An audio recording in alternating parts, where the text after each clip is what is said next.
Oke, baik. Bismillahirrahmanirrahim. Assalamualaikum warahmatullahi wabarakatuh, teman-teman semua. Halo, ketemu lagi di video seri edukasi ya terkait dengan aktivitas yang dilakukan oleh teman-teman filantropi. Ya, spesifik saat ini saya ingin sedikit membahas tentang bagaimana kalau teman-teman di lembaga filantropi khususnya ya ingin melakukan aktivitas WhatsApp ya, mengirim pesan melalui WhatsApp kepada para donatur dengan jumlah yang banyak gitu ya, dan dalam kurun waktu target waktu tertentu. Contoh, misalkan ada lembaga ingin mengirimkan pesan ke katakan ya 50 sampai 100 ribu donatur dalam kurun waktu 5 hari misalkan ya, dengan menggunakan satu atau dua nomor.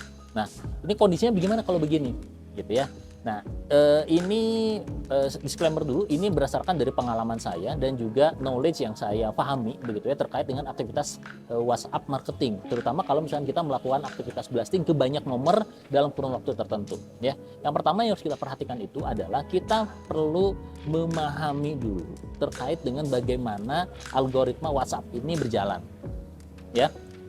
Saat ini ya di tahun 2023 ini WhatsApp memang cenderung lebih sensitif ya.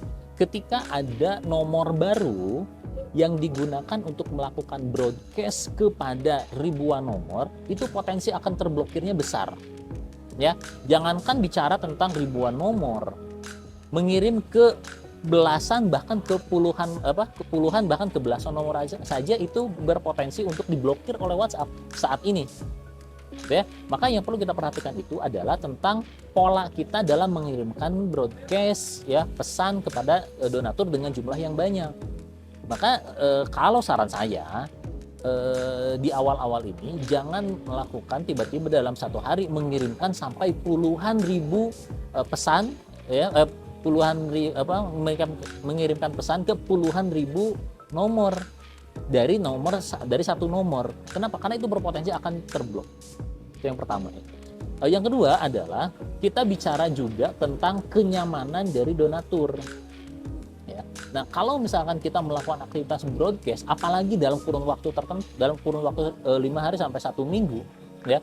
Misalkan ada Anda dan teman-teman di lembaga mengirimkan lebih dari 3 pesan dalam satu pekan, maka itu akan dianggap sebagai spamming teman-teman ya, dan tanpa disadari itu akan annoying, akan mengganggu kepada donatur, sehingga itu akan berpotensi membuat donatur jadi kurang nyaman, membuat donatur berpotensi untuk mereport nomor kita ya. Ketika donatur sudah mereport nomor kita sebagai aktivitas spamming dan WhatsApp pun mendeteksi ada kegiatan anomali yang dilakukan oleh nomor tersebut, maka potensi terblokirnya sangat besar ya. Tadi selain berpotensi diblokir oleh WhatsApp ya, yang kedua adalah mengganggu kenyamanan donatur, apalagi dalam 1 minggu dapat hampir tiap hari misalkan, atau 3 hari dalam 1 pekan aja itu sudah cukup terlalu banyak menurut saya ya.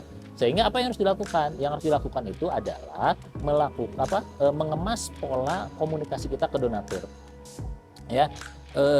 Setidaknya berdasarkan dari pengalaman kami begitu ya, mengirimkan WhatsApp itu setidaknya dalam 1 pekan itu setidaknya 1 kali, 2 kali itu maksimal menurut. Kenapa? Dan itu pun kontennya jangan sampai isinya copywriting iklan semua, tapi sebisa mungkin kontennya juga dalam bentuk konten personal ya, konten ngobrol, konten interaksi, sehingga akan menjauhkan kesan bahwa kita ini tukang broadcast, kita ini tukang bikin tukang spamming, kerjaan kita hanya sekedar broadcast saja, menghindari kesan itu juga dari donatur ya. Sehingga tipsnya tadi, atur ritme mengirimkan pesan dalam 1 pekan ya, setidaknya satu donatur hanya mendapatkan 1 sampai 2 WhatsApp dari kita, itu pun isinya jangan melulu tentang konten broadcast yang isinya panjang kali lebar kali tinggi ya. Sebisa mungkin isinya adalah konten personal, dipersonifikasi lagi, sehingga donatur ketika mendapatkan pesan dari kita ngerasa itu adalah japrian dari kita, bukan konten yang sifatnya iklan ya. Mudah-mudahan ini menjadi insight buat teman-teman ya, sehingga mulai memperhatikan lagi pola aktivitas WhatsApp marketing kepada para donatur-donaturnya ya. Itu saja, terima kasih teman-teman, mudah-mudahan bermanfaat. Sampai ketemu di video berikutnya.